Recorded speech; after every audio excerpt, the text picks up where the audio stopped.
आहा, उत्तम, अति उत्तम। सुंदरी, विवाह कर लो मुझसे।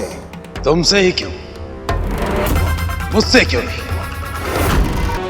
विवाह तो केवल मेरा होगा। राहु, बड़ा मैं हूं, विवाह मैं ही करूंगा।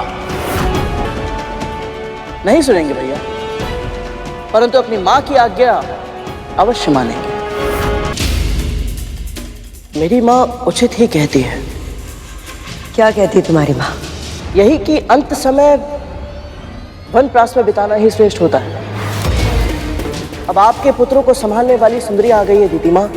अब ये आपका सुझाव कहाँ मानेंगे, इसीलिए उचित यही होगा कि आप वन में या पिताजी के आश्रम में जाकर तपस्या करें। मैं तपस्या करने चली जाऊं ताकि ये देवता मेरे पुत्र को मूर्ख बना सके? अच्छा,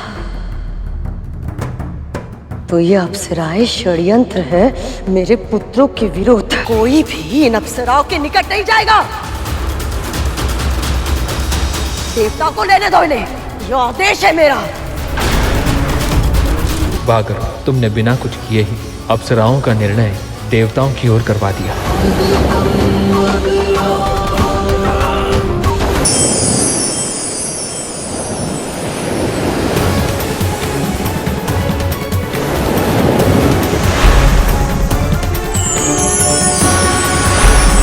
भोर में मिलने आना विंदा।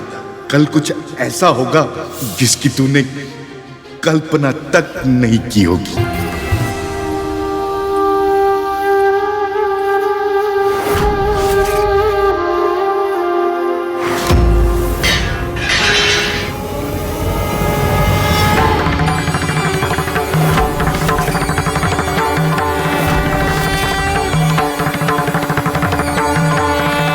भगवान दत्तात्रेय, आप? कल्याण, तुम मुझे एक साधारण, असहाय, दीनहीन, बूढ़ा रोगी समझकर अपने घर लाई थी। मुझ जैसी साधारण दासी को आपने अपनी सेवा का सौभाग्य दिया। बिना मांगे सब कुछ मिल गया है मुझे। तूने मेरी सेवा निस्वार्थ भाव से तो की ही, किंतु अब मेरे दर्शन पाने के बाद भी तेरे मन में लोभ नहीं जागा। तेरे मस्तिष्क में किसी अभिलाषा का विचार तक नहीं आया,